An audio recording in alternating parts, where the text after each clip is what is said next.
5ನೇ ಅಧ್ಯಾಯದ 24ನೇ ಶ್ಲೋಕ. ಯೋऽन्तಃ ಕಾಂತರಾರಾಮಃ ತತಾಂತರ ಜ್ಯೋತಿರೇವ ಯಃ ಸ ಯೋಗಿ ಬ್ರಹ್ಮ ನಿರ್ವಾಣಂ ಅಥವಾ ನಿರ್ವಾಣಂ. ನಿರ್ವಾಣ ಅಥವಾ ನಿರ್ವಾಣ ಎರಡು ತರ ಪಾಠ ಇದೆ. ಸ ಯೋಗಿ ಬ್ರಹ್ಮ ನಿರ್ವಾಣಂ ಬ್ರಹ್ಮಭೂತೋಧಿಗಚ್ಚತಿ ಯಃ ಅಂತಃ ಸುಖಃ ಅಂತರಾರಾಮಃ ಅಂತರ್ಜ್ಯೋತಿಃ ಏವ ಯಃ ಸಹ ಯೋಗಿ ಬ್ರಹ್ಮ ನಿರ್ವಾಣಂ ಅಥವಾ ನಿರ್ವಾಣಂ ಬ್ರಹ್ಮಭೂತಃ ಅಧಿಗಚ್ಚತಿ. ಅಂದ್ರೆ ಭಗವಂತನನ್ನ ಸೇರುವವನು ಯಾರು? ಭಗವಂತನನ್ನ ಸೇರುವುದು ಅಂದ್ರೆ ಅರ್ಥ ಏನು? ಮುಕ್ತಿಗೆ ಹೋಗುವವನು. ಮುಕ್ತಿಗೆ ಹೋಗುವವನು ಯಾರು? ಅದನ್ನು ಕೃಷ್ಣ ಹೇಳ್ತಾ ಇದ್ದಾನೆ.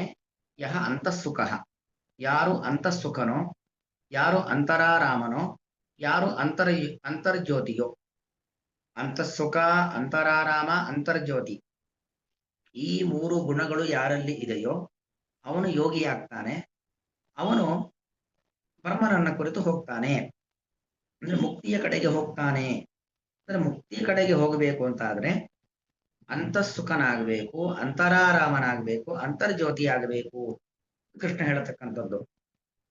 ಸಾಮಾನ್ಯ ಸಂಸ್ಕೃತದವರಿಗೂ ಇದು ಬರೀ ಸಂಸ್ಕೃತ ಜ್ಞಾನ ಗೊತ್ತಾಗೋದಿಲ್ಲ. ಸ್ವಲ್ಪ ನಮ್ಮ ಬೇರೆ ಪುರಾಣಗಳನ್ನು ಉಲ್ಲೇಖ ವಿಚಾರ ಮಾಡಿದಾಗ ಈ ಶಬ್ದಗಳಿಗೆ ಅರ್ಥ ಗೊತ್ತಾಗ್ತಾ ಹೋಗುತ್ತೆ. ಆಚಾರ್ಯ ಮಧ್ವರು ತಮ್ಮ ಭಾಷ್ಯದಲ್ಲಿ ಈ ಪದಗಳ ಅರ್ಥವನ್ನ, ನಾರದ ಪುರಾಣದ ಮಾತನ್ನ ಉಲ್ಲೇಖ ಮಾಡಿ ನಮಗೆ ತೋರಿಸ್ಕೊಡ್ತಾ ಇದ್ದಾರೆ. ಆ ಆರಾಮ ಅಂದ್ರೆ ಏನು, ಸುಖ ಅಂದ್ರೆ ಏನು, ಇವುಗಳಿಗೆಲ್ಲ ಅರ್ಥವನ್ನ ನಮಗೆ ಆಚಾರ್ಯ ಮಧ್ವರು ನಾರದ ಪುರಾಣದ ಮಾತಿನ ಮೂಲಕ ತೋರಿಸ್ಕೊಡ್ತಿದ್ದಾರೆ. ಮೊದಲಿಗೆ ಒಂದೊಂದೇ ನೋಡ್ತಾ ಹೋಗೋಣ. ಯಹ ಅಂದ್ರೆ ಯಾರು ಅಂತ ಅರ್ಥ. ಯಾರು ಅಂತಃಸುಖನಾಗಿರ್ತಾನೋ. ಏನದು ಅಂತಃಸುಖ ಅಂತ ಹೇಳಿದ್ರೆ, ಸುಖಂ ಕಾಮಕ್ಷಯೋದಿತಂ ಅಂತ. ಸುಖ ಶಬ್ದಕ್ಕೆ ಅರ್ಥ ಏನು ಅಂತ ಹೇಳಿದ್ರೆ ಕಾಮಗಳ ಕ್ಷಯ. ಕಾಮಕ್ಷಯ ಅಂದ್ರೆ ಒಂದ್ ರೀತಿ ಸುಖ ಅಂತ ಹೇಳಿದ್ರೆ ದುಃಖದ ಬಿಡುಗಡೆ. ನಮಗೇನೋ ಒಂದು ದುಃಖ ಇರುತ್ತೆ, ಆ ದುಃಖ ನಾಶ ಆಗುವಂಥದ್ದೇ ಸುಖ. ಇನ್ನೊಂದರ್ಥ ಕಾಮಕ್ಷಯ. ನೋಡಿ, ದುಃಖ ಯಾವಾಗ? ನಮ್ಗೆ ಏನೇನೇನೇನೋ ಬಯಕೆಗಳು, ಆ ಬಯಕೆಗಳ ಪೂರೈಕೆ ಆಗದೇ ಇದ್ದಾಗ ದುಃಖ ಅಥವಾ ಸಿಟ್ಟು, ಇದೆಲ್ಲ ನಮಗಿರುತ್ತೆ. ಬಯಕೆಯೇ ಇಲ್ಲ ಅಂತ ಆದ್ರೆ ದುಃಖ ಇಲ್ಲ, ಕ್ರೋಧ ಇಲ್ಲ. ಆ ದುಃಖ ಇಲ್ಲದೆ ಇರೋದು, ಕ್ರೋಧ ಇಲ್ಲದೆ ಇರೋದು, ಬೇಸರ ಇಲ್ಲದೆ ಇರೋದು, ಇದನ್ನೇ ಸುಖ ಎಂಬುದಾಗಿ ಕರೀತಕ್ಕಂಥದ್ದು. ಹಾಗಾಗಿ ಯಾರು ಅಂತಃಸುಖನಾಗಿರ್ತಾನೋ, ಅಂತಃಸುಖ ಅಂತ ಹೇಳಿದ್ರೆ ಕಾಮಕ್ಷಯ ಅಂದ್ರೆ ಯಾವುದೇ ರೀತಿಯಾಗಿರತಕ್ಕಂತಹ ಕಾಮ ಕ್ರೋಧ, ಬಯಕೆ ಇಲ್ಲ. ಬಯಕೆ ಇಲ್ಲ, ಅದರಿಂದಾಗಿ ಕ್ರೋಧ ಇಲ್ಲ. ಹೀಗೆ ಬಯಕೆ, ಕ್ರೋಧ ಇದೆಲ್ಲ ಇಲ್ಲದೆ ಇರತಕ್ಕಂಥವನು ಯಾರಿದ್ದಾನೋ ಅವನು ಅಂತಃಸುಖ.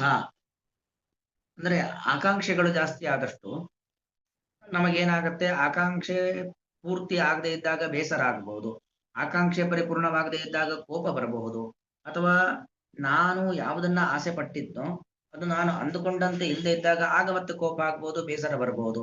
ಅಲ್ಲಿಗೆ ನಮಗೆ ಕೋಪ ಬರಲಿಕ್ಕೆ ಅಥವಾ ದುಃಖ ಬರಲಿಕ್ಕೆ ಬೇಸರ ದುಃಖದ ಒಂದು ರೂಪ. ಹೀಗೆ ಇದೆಲ್ಲವೂ ಕೂಡ ಬರ್ಲಿಕ್ಕೆ ನಮಗೆ ಮುಖ್ಯವಾಗಿರ್ತಕ್ಕಂಥ ಕಾರಣ ಯಾವುದು ಅಂತ ಕೇಳಿದ್ರೆ ಕಾಮ. ಕಾಮವೇ ಇಲ್ಲದೆ ಇದ್ದಾಗ ದುಃಖ ಇಲ್ಲ, ಕ್ರೋಧ ಇಲ್ಲ. ಕ್ರೋಧ ಅಂದ್ರೆ ಕೋಪ, ಕೋಪ ಅದರ ಪರಿಣಾಮವು ದುಃಖ. ಹೀಗೆ ಕಾಮಕ್ಷಯ, ಅದನ್ನೇ ಸುಖ ಅಂತ ಕರೆಯುವುದು. ಯಾವುದೇ ರೀತಿಯಾಗಿರ್ತಕ್ಕಂಥ ಬಯಕೆಗಳ ಬೆನ್ನನ್ನ ಹತ್ತಿಲ್ಲ. ಅದು ಬೇಕು, ಇದು ಬೇಕು ಅಂತ ಹೇಳಿ ಆ ಕಾಮದ ಒಂದು ಪೀಡಿಸುವಿಕೆ, ಅದಕ್ಕೆ ನಾವು ಒಳಗಾಗಿಲ್ಲ ಅಂತಾದಾಗ ಅದು ಸುಖ. ಅದು ಬರೀ ಸುಖ ಅಂತ ಆಯ್ತು. ಅಂತಃಸುಖ ಅಂದ್ರೆ ಅರ್ಥ ಏನು? ಸ್ವರೂಪ ಸುಖವನ್ನ ಅನುಭವಿಸುವಂಥದ್ದು, ನಮ್ಮೊಳಗಿನ ಸುಖವನ್ನ ನಾವು ಕಾಣುವಂಥದ್ದು. ನಮ್ಮೊಳಗಿನ ಸುಖವನ್ನ ನಾವು ಕಾಣುವುದೇನಿದೆ ಅಂದ್ರೆ ಇದು ನಮ್ದು ದೇಹ ಇದೆಲ್ಲ ಪ್ರಾಕೃತವಾದದ್ದು. ದೇಹ ಎಂಬತಕ್ಕಂಥದ್ದು ಪ್ರಾಕೃತ, ಇಂದ್ರಿಯಗಳೆಂಬತಕ್ಕಂಥದ್ದು ಕೂಡ ಅದು ಪ್ರಾಕೃತ. ದೇಹವೂ ಪ್ರಾಕೃತ, ಇಂದ್ರಿಯವೂ ಪ್ರಾಕೃತ. ಈ ಪ್ರಾಕೃತವಾದ ದೇಹ, ಪ್ರಾಕೃತವಾದ ಇಂದ್ರಿಯ ಅಂತೇನಿದೆ, ಇದರ ಒಳಗಡೆ ಇರತಕ್ಕಂಥವನು ಆತ್ಮ. ದೇಹೇಂದ್ರಿಯಗಳ ಒಳಗೆ ಆತ್ಮ ಇದ್ದಾನೆ. ಆ ಆತ್ಮನನ್ನ ಕಾಣುವಂಥದ್ದು, ನನ್ನ ಸ್ವರೂಪ ಏನು, ನನ್ನ ನಿಜವಾದ ಸ್ವರೂಪ ಏನು ಎಂಬುದಾಗಿ ತಿಳಿಯೋದೇನಿದೆ, ಆ ತನ್ನ ನಿಜ ಸ್ವರೂಪವನ್ನ ತಿಳಿಯುವಂಥದ್ದೇನಿದೆ ಅದನ್ನೇ ಸುಖ ಎಂಬುದಾಗಿ ಕಳೆದ ಅದು ಅಂತಃಸುಖ. ತನ್ನ ನಿಜವಾದ ಸ್ವರೂಪ, ತನ್ನ ಅಪ್ರಾಕೃತ ಸ್ವರೂಪವನ್ನ ಕಾಣುವಂಥದ್ದೇನಿದೆ ಅದಕ್ಕೆ ಜ್ಞಾನಿಗಳು ಕರೀತಕ್ಕಂಥದ್ದು ಅಂತಃಸುಖ. ಹೀಗೆ ಯಹ ಅಂತಃಸುಖ, ಒಳಗಿನಿಂದ ಸುಖವನ್ನ ಪಡೆತಕ್ಕಂಥವನು ಯಹ ಅಂತಃಸುಖ. ಅಂತರಾರಾಮ, ಇನ್ನು ಆರಾಮ. ಆರಾಮ ಶಬ್ದಕ್ಕೆ ಅರ್ಥ ಏನು ಅಂದ್ರೆ ಅದನ್ನು ಕೂಡ ಆಚಾರ್ಯ ಮಧ್ವರು ತಮ್ಮ ಭಾಷ್ಯದಲ್ಲಿ ಉಲ್ಲೇಖ ಮಾಡ್ತಾರೆ. ದರ್ಶನ ಸ್ಪರ್ಶ ಸಂಭಾಷಾತ್ ಯತ್ಸುಖಂ ಜಾಯತೆ ನೃಣಾಂ ಸಹ ಆರಾಮ. ನೋಡಿ, ಯಾರೋ ನಮಗೆ ಅತ್ಯಂತ ಬೇಕಾಗಿರತಕ್ಕಂಥ ವ್ಯಕ್ತಿ, ಅವನನ್ನು ನೋಡಿದ್ವಿ, ದರ್ಶನ, ಅವನ ಜೊತೆ ಅವನಿಗೂ ನಮಗೂ ಒಟ್ಟಿಗೆ ಕೈ ಕುಲುಕಿ ಮಾತಾಡಿದ್ವಿ, ಸ್ಪರ್ಶ. ಅದೇ ರೀತಿಯಲ್ಲಿ ಸಂಭಾಷಣೆಯನ್ನು ಮಾಡ್ತಾ ಇದ್ದೇವೆ, ಪರಸ್ಪರ ಮಾತಾಡ್ತಿದ್ದೇವೆ. ಅದರಿಂದ ನಮಗೆ ಒಬ್ಬನ ನೋಡೋದು, ಅವನ ಸಂಪರ್ಕ, ಅವನನ್ನು ಮುಟ್ಟೋದು ಅಥವಾ ಅವನ ಜೊತೆ ಮಾತಾಡೋದು, ಇದರಿಂದ ನಮಗೊಂದೇನು ಭಾವನೆ ಹುಟ್ಟುತ್ತೋ ಅದಕ್ಕೆ ಹೆಸರು ಆರಾಮ. ಇಲ್ಲಿಗೆ ಸುಖ ಬೇರೆ, ಆರಾಮ ಬೇರೆ. ಸುಖ ಅಂತ ಹೇಳಿದ್ರೆ ಕಾಮಕ್ರೋಧಾದಿಗಳನ್ನ ಕಳೆದುಕೊಳ್ಳುವಂಥದ್ದು ಸುಖ. ಆರಾಮ ಅಂತ ಹೇಳಿದ್ರೆ ದರ್ಶನ, ಸ್ಪರ್ಶ, ಸಂಭಾಷಣೆ. ವ್ಯಕ್ತಿಯನ್ನ ನೋಡೋದು, ಮುಟ್ಟೋದು, ಅವನ ಜೊತೆಗೆ ಸಂಭಾಷಣೆಯನ್ನು ಮಾಡುವಂಥದ್ದು, ಅದು ಆರಾಮ. ಇಲ್ಲಿ ನೋಡಿ, ಅಂತರಾರಾಮ. ಅಂತರಾರಾಮ ಅಂತ ಹೇಳಿದ್ರೆ ನಮ್ಮ ಒಳಗೆ ದೇವರಿದ್ದಾನಲ್ಲ, ಈ ದೇಹದ ಒಳಗಡೆ ಜೀವಾತ್ಮನಿದ್ದಾನೆ, ಜೀವಾತ್ಮನ ಸ್ನೇಹಿತನಾಗಿ ಪರಮಾತ್ಮನಿದ್ದಾನೆ. ಹೀಗೆ ಜೀವಾತ್ಮನ ಸ್ನೇಹಿತನಾಗಿರತಕ್ಕಂಥ ಪರಮಾತ್ಮ ಅಂತೇನಿದ್ದಾನೆ, ಅವನನ್ನ ನೋಡುವುದು. ಮೊದಲು ನಾವು ಕಾಮಕ್ರೋಧಗಳನ್ನು ಕಳ್ಕೊಳ್ಬೇಕು. ಕಾಮಕ್ರೋಧಗಳನ್ನ ಕಳೆದುಕೊಳ್ಳದೇನೆ ದೇವರ ದರ್ಶನ ಆಗೋದಿಲ್ಲ. ಅದಕ್ಕೆ ಮೊದಲು ಕೃಷ್ಣ ಹಾಕಿದ್ದು ಅಂತಃಸುಖ. ನಾವು ಒಳಗಿನಿಂದ ಕಾಮಕ್ರೋಧಗಳನ್ನ ಬಿಡಬೇಕು. ಯಾವುದೇ ರೀತಿಯಾಗಿರ್ತಕ್ಕಂತಹ ಕಾಮಕ್ರೋಧಗಳು ನಮ್ಮ ಒಳಮನಸ್ಸಿನಲ್ಲೂ ಕೂಡ ಇರಬಾರದು. ಒಳಮನಸ್ಸಿನಲ್ಲೂ ಕೂಡ ಕಾಮಕ್ರೋಧಗಳು ಇರಬಾರದು. ಅವನು ಅಂತಃಸುಖನಾಗಬೇಕು. ಅಂತಃಸುಖನಾದರೆ ಮಾತ್ರ ಅಂತರಾರಾಮನಾಗ್ಲಿಕ್ಕೆ ಸಾಧ್ಯ. ಒಳಗಿರ್ತಕ್ಕಂಥ ಭಗವಂತನನ್ನ ನೋಡೋದು, ಅವನನ್ನ ಮುಟ್ಟೋದು, ಅವನ ಜೊತೆ ಸಂಭಾಷಣೆಯನ್ನು ಮಾಡತಕ್ಕಂಥದ್ದು, ಈ ಮೂಲಕವಾಗಿ ಸುಖ. ಆ ಒಳಗಿರ್ತಕ್ಕಂಥ ಭಗವಂತನನ್ನ ಕಂಡು ಆ ಒಂದು ಆನಂದ, ಪರಮಾನಂದದಲ್ಲಿ ನಾವು ಲೀನವಾಗುವಿಕೆ, ಪರಮಾನಂದದಲ್ಲಿ ಮಗ್ನನಾಗುವಿಕೆ, ಅದನ್ನ ಅಂತರಾರಾಮ ಅಂತ ಕರೆಯುವಂಥದ್ದು. ಇನ್ನು ಮೂರನೇದು ಅಂತರ್ಜ್ಯೋತಿ. ಜ್ಯೋತಿ ಅಂದ್ರೇನು? ಬೆಳಕು. ಭಗವಂತ ಒಂದು ಬೆಳಕಿನ ಪುಂಜ. ದೇವರು ಅಂತ ಹೇಳಿದ್ರೆ ಒಂದು ಬೆಳಕು, ಎಂದೆಂದೂ ಮಾಯವಾಗದ, ಎಂದೆಂದೂ ನಾಶವಾಗದ ಬೆಳಕು. ನಮ್ಮೆಲ್ಲರ ಒಳಗಡೆ ಆ ಬೆಳಕಿನ ಭಗವಂತ ಇದ್ದಾನೆ.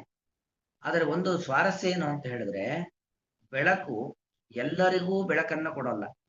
ಉದಾಹರಣೆಗೆ, ನಮ್ಮ ಮನೆಯಲ್ಲಿ ಒಂದು ದೀಪ ಇದೆ, ಆ ದೀಪ ನಮಗೆ ಬೆಳಕು ಕೊಡುತ್ತೆ. ಯಾಕೆ? ನಮಗೆ ಕಣ್ಣು ಕಾಣ್ತಾ ಇದೆ, ಕಣ್ಣಿನಿಂದ ನಾವು ಬೆಳಕನ್ನು ನೋಡ್ತೀವಿ, ಬೆಳಕಿನ ಸಹಾಯದಿಂದ ನಮ್ಮ ಮನೆಯಲ್ಲಿದ್ದಂಥ ವಸ್ತುಗಳನ್ನ ನೋಡ್ತೇವೆ, ಯಾಕೆ? ನಮ್ಮ ಕಣ್ಣು ಸರಿ ಇದೆ. ಅದೇ ಕುರುಡನ ಮನೆಯಲ್ಲಿ ಬೆಳಕಿತ್ತು ಅಂತ ಆದ್ರೆ ಆ ಬೆಳಕು ಇದ್ದು ವ್ಯರ್ಥ. ಹಾಗೆ ಭಗವಂತ ಜ್ಯೋತಿ ರೂಪದಿಂದ, ಬೆಳಕಿನ ರೂಪದಿಂದ ಎಲ್ಲರಲ್ಲೂ ಇದ್ದಾನೆ. ಆದರೆ ಎಲ್ಲಿವರೆಗೂ ನಾವು ಅಂತಃಸುಖರಾಗೋದಿಲ್ಲ, ನಮ್ಮೊಳಗಿನಿಂದ ಕಾಮಕ್ರೋಧಗಳನ್ನು ಬಿಡೋದಿಲ್ಲ, ಅದೇ ರೀತಿಯಲ್ಲಿ ಅಂತರಾರಾಮರಾಗೋದಿಲ್ಲ, ದೇವರನ್ನ ಕಾಣುವ ಪ್ರಯತ್ನ ಮಾಡೋದಿಲ್ಲ, ಅಲ್ಲಿವರೆಗೂ ನಮ್ಮೊಳಗಿನ ಭಗವಂತನನ್ನ ಕಾಣಲಿಕ್ಕೆ ಸಾಧ್ಯವಿಲ್ಲ. ಹಾಗಾಗಿ ನಾವೇನು ಬೇಕು? ಅಂತರ್ಜ್ಯೋತಿ, ಒಳಗಿನ ಭಗವಂತನನ್ನ ಕಂಡು ಮೈ ಮರಿಬೇಕು. ಆ ಭಗವಂತನಲ್ಲೇ ನಾವು ನಿರಂತರವಾಗಿ ಕಾಣುವ ಪ್ರಯತ್ನವನ್ನ ಮಾಡಬೇಕು. ಒಳಗಿನ ಭಗವಂತ ಇದ್ದಾನೆ, ಹೌದು, ಇದ್ದ ಭಗವಂತನನ್ನ ಕಾಣಬೇಕು. ಅಂತರ್ಜ್ಯೋತಿ, ಒಳಗಿನ ಭಗವಂತನನ್ನ ಕಾಣತಕ್ಕಂಥದ್ದು. ಹೀಗೆ ಯಾರಾಗಿರ್ತಾನೋ ಅವನು ಯೋಗಿ, ಅವನೇ ನಿಜವಾಗಿರ್ತಕ್ಕಂಥ ಜ್ಞಾನ ಯೋಗಿ. ಯೋಗಿ ಅಂದ್ರೆ ಸಾಧಕ ಅಂತ ಅರ್ಥ. ಅವನು ಸಾಧಕನಾಗ್ತಾನೆ. ಆ ಸಾಧಕನು ಬ್ರಹ್ಮಭೂತ, ಬ್ರಹ್ಮಭೂತ ಬ್ರಹ್ಮ ಅಧಿಗಚ್ಚತಿ. ನೋಡಿ, ಬ್ರಹ್ಮಭೂತ ಅಂದ್ರೆ ಬ್ರಹ್ಮನಲ್ಲೇ ನೆಲೆಸಿದವನಾಗಿ ಅಂತ ಅರ್ಥ. ಬ್ರಹ್ಮಭೂತ ಶಬ್ದಕ್ಕೆ ಅರ್ಥ ಏನು? ಬ್ರಹ್ಮಣಿ ಭೂತ ಬ್ರಹ್ಮಭೂತ, ಬ್ರಹ್ಮನಲ್ಲೇ ನೆಲೆಸಿದವನಾಗಿ ಬ್ರಹ್ಮ ಅಧಿಗಚ್ಚತಿ, ಬ್ರಹ್ಮನನ್ನು ಕುರಿತು ಹೋಗುತ್ತಾನೆ. ಯಾಕೋ ಸರಿ ಅರ್ಥ ಆದಂಗ ಅನ್ಸಲ್ಲ. ಬ್ರಹ್ಮಭೂತ ಅಂದ್ರೇನು? ಬ್ರಹ್ಮನಲ್ಲಿ ಇದ್ದವನಾಗಿ ಬ್ರಹ್ಮನನ್ನು ಕುರಿತು ಹೋಗುತ್ತಾನೆ. ಮನೆಯಲ್ಲಿ ಇದ್ದವನು ಮನೆಗೆ ಹೋದ, ಸರಿನಾ? ತನ್ನ ಕಾರ್ಯಾಲಯದಲ್ಲಿ ಇದ್ದವನು ಕಾರ್ಯಾಲಯಕ್ಕೆ ಹೋದ, ತಪ್ಪಲ್ವಾ? ಬ್ರಹ್ಮನಲ್ಲಿ, ಬ್ರಹ್ಮಭೂತ ಶಬ್ದಕ್ಕೆ ಬ್ರಹ್ಮನಲ್ಲಿ ಇದ್ದವನು ಅಂತ ಅರ್ಥ. ಬ್ರಹ್ಮಾಧಿಗಚ್ಚತೆ ಅಂದ್ರೆ ಬ್ರಹ್ಮನನ್ನು ಕುರಿತು ಹೋದ ಅಂತ. ಬ್ರಹ್ಮನಲ್ಲೇ ಇದ್ದವನು ಬ್ರಹ್ಮನನ್ನು ಕುರಿತು ಹೋದ ಅಂದ್ರೆ ಅರ್ಥ ಏನು ಅಂದ್ರೆ, ಬ್ರಹ್ಮಭೂತ ಅಂದ್ರೆ ಮಾನಸಿಕವಾಗಿ ಬ್ರಹ್ಮನಲ್ಲಿ ಇದ್ದವನು ಅಂತ ಅರ್ಥ. ಅಂದ್ರೆ ತನ್ನ ಮನಸ್ಸು ಅದು ಈ ಪ್ರಾಕೃತ ಪ್ರಪಂಚದಲ್ಲಿ ಇದ್ರೂ ಕೂಡ ಪ್ರಾಕೃತ ಪ್ರಪಂಚದ ಯಾವ ವಿಚಾರಗಳ ಬಗ್ಗೆಯೂ ಕೂಡ ಮನಸ್ಸು ಹೋಗ್ತಾ ಇಲ್ಲ. ಕೇವಲ ಭಗವಂತನ ವಿಚಾರದ ಬಗ್ಗೆನೇ ಮನಸ್ಸು ಹೋಗ್ತಾ ಇದೆ. ಅದನ್ನೇ ಆಲೋಚನೆ ಮಾಡ್ತಾ ಇದೆ. ಭಗವಂತನ ವಿವಿಧ ರೂಪಗಳನ್ನು ಮೆಲುಕು ಹಾಕ್ತಾ ಇದೆ, ಕಾಣುವ ಪ್ರಯತ್ನ ಮಾಡ್ತಾ ಇದೆ, ಧ್ಯಾನ ಮಾಡ್ತಾ ಇದೆ. ಮನಸ್ಸಿನಲ್ಲಿ ಅದೇ ಚಿಂತೆ. ಈ ಬ್ರಹ್ಮಭೂತ ಶಬ್ದಕ್ಕರ್ತೇನು? ಮಾನಸಿಕವಾಗಿ ಭಗವಂತನಲ್ಲಿ ನೆಲೆಸಿರ್ತಕ್ಕಂತಹ ಸಾಧಕ ಇದ್ದಾನಲ್ಲ, ಅವನು ಬ್ರಹ್ಮ ಅಧಿಗಚ್ಚತಿ, ಭಗವಂತನನ್ನ ಕುರಿತು ಹೋಗ್ತಾನೆ. ಎಂತ ಭಗವಂತ? ನಿರ್ಬಾಣಂ ಬ್ರಹ್ಮ. ನಮಗೆಲ್ಲ ನೋಡಿ ಒಂದು ಬಾಣ ಶರೀರ ಇದೆ, ಪಾಂಚಭೌತಿಕವಾದ ಶರೀರ ಇದೆ. ಭಗವಂತ ನಿರ್ಬಾಣ, ಪ್ರಾಕೃತ ಶರೀರ ಭಗವಂತನಿಗಿಲ್ಲ.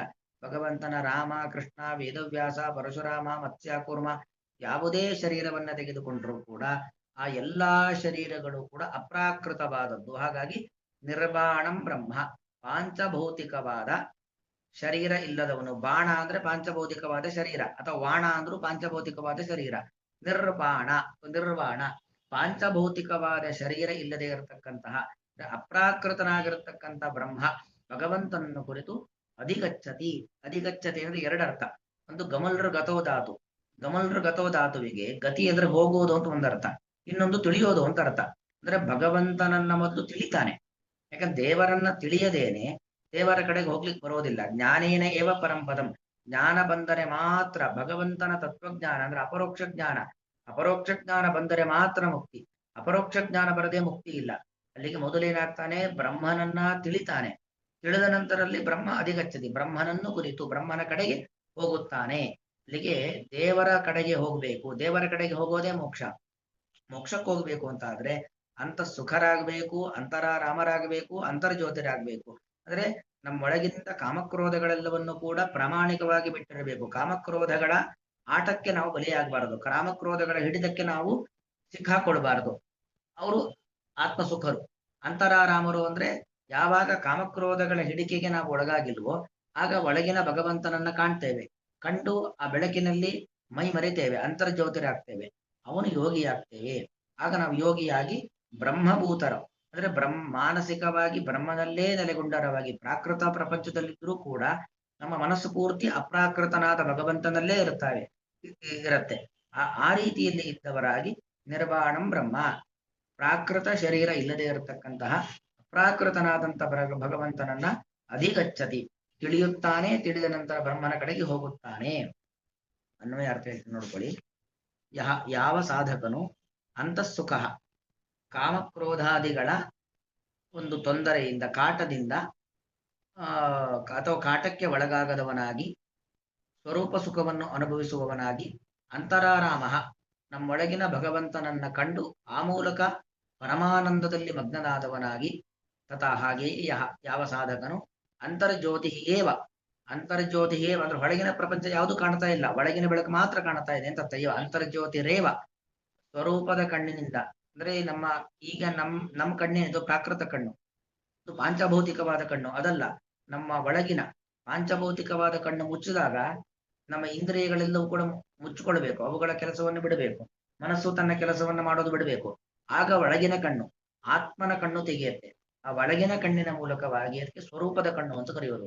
ಸ್ವರೂಪದ ಕಣ್ಣಿನಿಂದ ಭಗವಂತನನ್ನ ಕಂಡು ಆ ಭಗವಂತನಲ್ಲೇ ಮೈಮರೆತವನಾಗಿ ಮೈಮರೆತಂತಹ ಅಂತಹ ಸಾಧಕನು ಬ್ರಹ್ಮಭೂತ, ಮಾನಸಿಕವಾಗಿ ಭಗವಂತನಲ್ಲೇ ನೆಲೆಗೊಂಡವನಾಗಿ ನಿರ್ವಾಣಂ. ಇನ್ನೊಂದು ಬ್ರಹ್ಮಭೂತ ಅಂದ್ರೆ ನಾವು ಮುಕ್ತಿಗೆ ಹೋಗ್ಬೇಕಾದ ಮಾರ್ಗ ಇದೆ. ಬ್ರಹ್ಮ ಅಂದ್ರೆ ಚತುರ್ಮುಖ ಬ್ರಹ್ಮದೇವರು ಅಂತನೂ ಅರ್ಥ.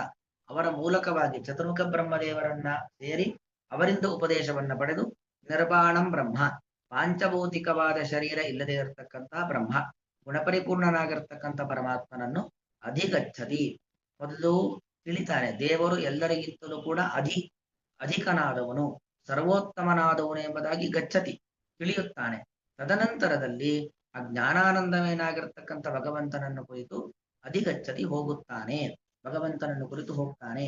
ಅಲ್ಲಿಗೆ ಕಾಮಕ್ರೋಧಗಳನ್ನು ಬಿಟ್ಟು ಒಳಗಣ್ಣಿನಿಂದ ದೇವರನ್ನ ಕಂಡು ಆ ದೇವರಲ್ಲೇ ಮಗ್ನರಾಗಿದ್ದುಕೊಂಡು ಆ ಚತುರ್ಮುಖ ಬ್ರಹ್ಮದೇವರ ಉಪದೇಶವನ್ನ ಪಡೆದು ಆತ್ಮ ಸಾಕ್ಷಾತ್ಕಾರವನ್ನ ಪಡೆದು ತನ್ಮೂಲಕವಾಗಿ ಮುಕ್ತಿಗೆ ಹೋಗುವಂಥದ್ದು ಅನ್ನೋದು ಅಭಿಪ್ರಾಯ. ಯೋಂತಃ ಸುಖಾಂತರೋ ರಾಮ ತಥಾಂತರ ಜ್ಯೋತಿರೇವಯ ಸಯೋಗಿ ಬ್ರಹ್ಮ ನಿರ್ವಾಣಂ ಬ್ರಹ್ಮಭೂತೋಧಿಗಚ್ಚತಿ. ಶ್ರೀಕೃಷ್ಣಾರ್ಪಣಮಸ್ತು.